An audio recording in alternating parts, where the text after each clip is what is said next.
بسم اللہ الرحمن الرحیم۔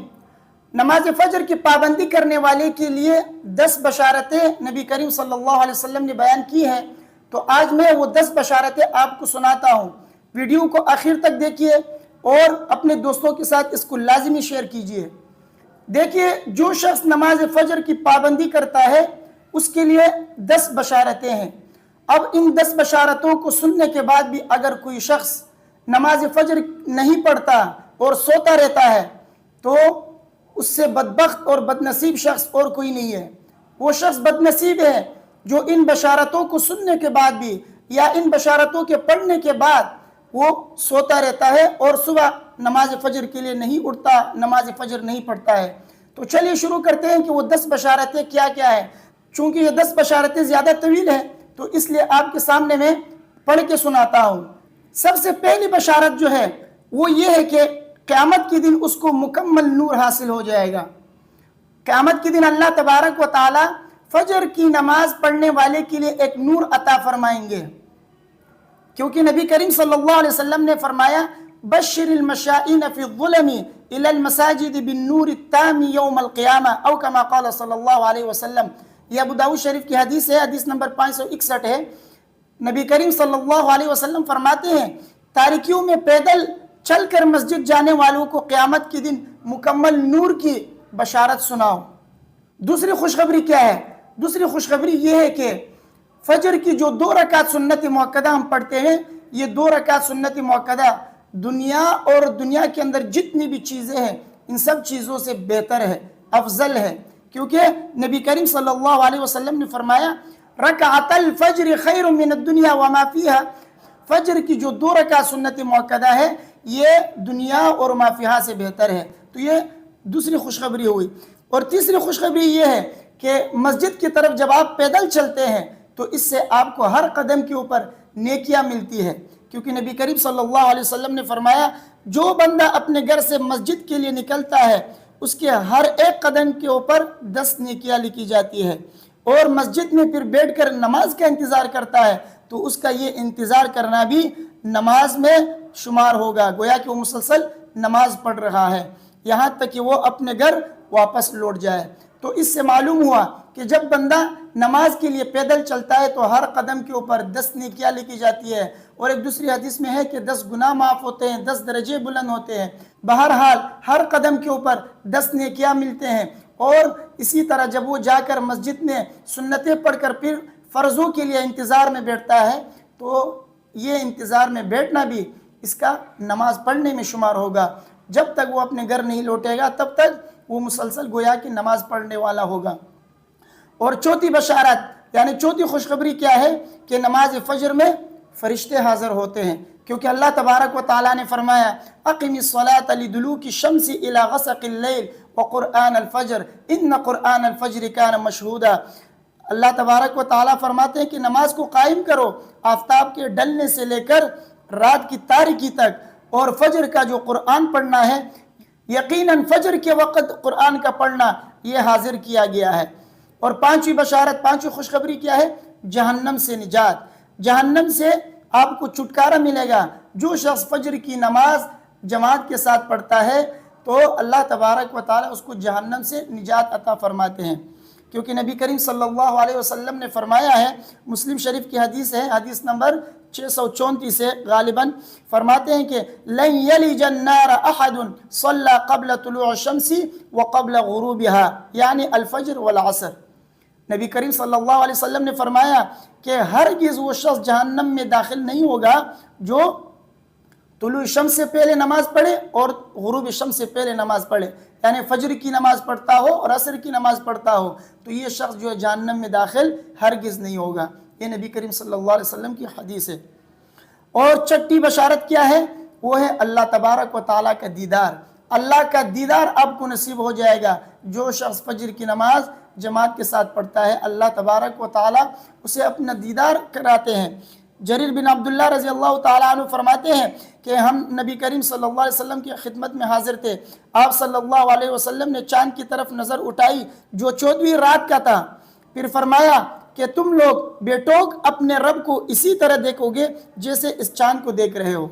یعنی جیسے چاند کو جو ہے بغیر کسی پردے کے، بغیر کسی واسطے کے آمنے سامنے دیکھ رہے ہو، اسی طرح اللہ تبارک و تعالیٰ کو بھی بغیر کسی پردے کے بالکل اسی طرح آمنے سامنے دیکھو گے جیسے تم چاند کو دیکھ رہے ہو، یعنی اس کے دیکھنے میں کوئی مزاحمت نہیں ہوگی۔ یا یہ فرمایا کہ تمہیں اس کی دیدار میں مطلق شبہ نہ ہوگا، اس لیے اگر تم سے سورج کے طلوع اور غروب سے پہلے یعنی فجر اور عصر کی نمازوں کے پڑھنے میں کوتاہی نہ ہو سکے تو ایسا ضرور کر لینا۔ یہ بخاری شریف کی حدیث ہے، 572 نمبر ہے، اور مسلم شریف میں 182 نمبر حدیث ہے۔ بہرحال اس حدیث میں نبی کریم صلی اللہ علیہ وسلم نے فرمایا اگر تم سے ہو سکے تو فجر کی نماز اور عصر کی نماز پڑھ لیا کرو، کیونکہ اس سے اللہ تبارک و تعالیٰ کی دیدار تمہیں نصیب ہوگی۔ اور ساتویں بشارت کیا ہے؟ ساتویں بشارت یہ ہے کہ پوری رات تہجد کا ثواب آپ کو ملے گا، پوری رات نماز پڑھنے کا ثواب ملے گا۔ وہ کیسے؟ دیکھیے نبی کریم صلی اللہ علیہ وسلم نے کیا فرمایا، مسلم شریف کی حدیث ہے 656، فرماتے ہیں کہ نبی کریم صلی اللہ علیہ وسلم نے فرمایا جس نے عشاء کی نماز باجماعت ادا کی گویا اس نے آدھی رات قیام کیا، اور جس نے صبح کی نماز باجماعت ادا کی تو گویا اس نے پوری رات تہجد پڑھی۔ تو دیکھیے جس نے صبح فجر کی نماز جماعت کے ساتھ پڑھی ہو تو کہتے ہیں کہ اس کو اتنا ثواب ملے گا کہ گویا اس نے پوری رات قیام کیا ہو اور تہجد کی نماز پڑھی ہو، یعنی پوری رات نماز پڑھنے کو اس کو ثواب ملے گا۔ اور آٹھویں بشارت، آٹھویں خوشخبری کیا ہے؟ فرشتوں کی دعا۔ جو شخص فجر کی نماز جو جماعت کے ساتھ پڑھتا ہے تو اس کے لیے فرشتے دعا کرتے ہیں۔ وہ کیسے؟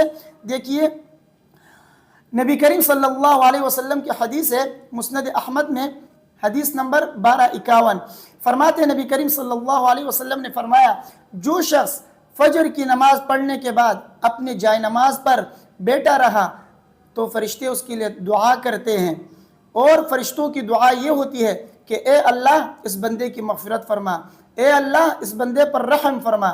تو فرشتے اس شخص کے لیے دعا کرتا ہے، کن کے لیے؟ جو فجر کی نماز پڑھنے کے بعد جائے نماز پر بیٹھا رہتا ہے اور سورج نکلنے تک جو ہے وہ ذکر و اذکار کرتا ہے اور پھر اشراق کی نماز پڑھ کر گھر چلا جاتا ہے، تو ایسے شخص کے لیے فرشتے دعا کرتے ہیں۔ تو معلوم ہوا کہ فجر کی نماز پڑھنے کے بعد آپ کو فرشتے آپ کے لیے دعائیں کریں گے۔ اور نویں بشارت کیا ہے؟ مکمل حج اور عمرے کا ثواب آپ کو ملے گا۔ وہ کیسے؟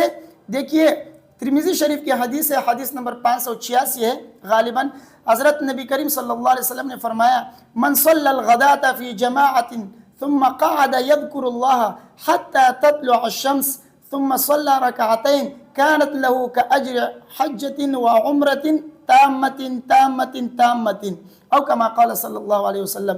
نبی کریم صلی اللہ علیہ وسلم نے فرمایا جو شخص فجر کی نماز جماعت کے ساتھ ادا کرنے کے بعد طلوع شمس تک یعنی سورج طلوع ہونے تک بیٹھ کر اللہ کا ذکر و اذکار کرے، پھر 2 رکعت نماز ادا کرے، یعنی سورج نکلنے کے بعد جب سورج طلوع ہو جائے پھر اشراق کی نماز 2 رکعت نماز وہ پڑھ لے، تو کہتے ہیں کہ اسے پورا حج اور عمرے کا ثواب ملے گا۔ تو دیکھیے جو شخص فجر کی نماز کے بعد طلوع شمس تک بیٹھے اور جیسے آفتاب غروب طلوع ہو جائے اس کے بعد پھر اشراق کی نماز پڑھ لے تو اس کو جو ہے مکمل حج اور عمرے کا ثواب ملے گا۔ تو کتنا بڑا اجر ہے، کتنی بڑی بشارت ہے۔ تو اس لیے ہمیں کوشش کرنی چاہیے کہ فجر کی نماز جماعت کے ساتھ پڑھ لیا کریں۔ اور 10ویں بشارت کیا ہے کہ نماز فجر آفات اور مصائب سے حفاظت کی ضامن ہے۔ جو شخص فجر کی نماز پڑھتا ہے جماعت کے ساتھ تو اللہ تبارک و تعالی اس کی حفاظت فرماتے ہیں آفات سے اور مصائب سے۔ یہ فجر کی نماز اس کے لیے ضامن بن جاتی ہے، کیونکہ نبی کریم صلی اللہ علیہ وسلم کی حدیث ہے مسلم شریف کی 657 نمبر حدیث ہے غالباً، فرماتے ہیں نبی کریم صلی اللہ علیہ وسلم نے فرمایا من صلی الصبح فهو فی ذمۃ اللہ فلا یطلبنکم اللہ من ذمته بشیء فیدرکہ فیکبہ فی نار جہنم او کما قال صلی اللہ علیہ وسلم۔ نبی کریم صلی اللہ علیہ وسلم نے فرمایا کہ جو شخص صبح کی نماز ادا کر لے اللہ تبارک و تعالیٰ کی حفاظت اور امان میں آ جاتا ہے وہ شخص، یعنی جو شخص فجر کی نماز جماعت کے ساتھ پڑھتا ہے تو اللہ تبارک و تعالیٰ پھر اس کی حفاظت کرتے ہیں، اس کو امان دے دیتے ہیں، پھر کوئی چیز اس کو جو ہے نقصان نہیں پہنچا سکتی۔ بہرحال یہ 10 بشارتیں، 10 خوشخبریاں اس شخص کے لیے جو نماز فجر جماعت کے ساتھ پڑھتا ہو، تو ہمیں کوشش کرنی چاہیے کہ فجر کی نماز جماعت کے ساتھ پڑھ لیا کریں۔ فجر کی نماز پڑھنے کی اس کے علاوہ بھی اور بھی بہت سارے بشارتیں اور بہت سارے فضیلتیں ہیں، تو ہمیں کوشش کرنی چاہیے کہ ہم فجر کی نماز کی پابندی کریں۔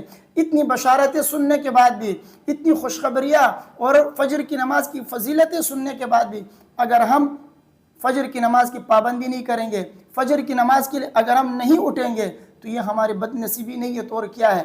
اللہ تبارک و تعالیٰ مجھے اور آپ سب کو فجر کی نماز کے لیے اٹھنے کی توفیق عطا فرمائے، فجر کی نماز جماعت کے ساتھ پڑھنے کی توفیق عطا فرمائے، اور فجر کی نماز پابندی کے ساتھ پڑھنے کی توفیق عطا فرمائے۔ ویڈیو کو اپنے دوستوں کے ساتھ لازمی شیئر کیجئے اور مجھے اپنے دعاؤں میں یاد رکھیے۔ السلام علیکم ورحمۃ اللہ۔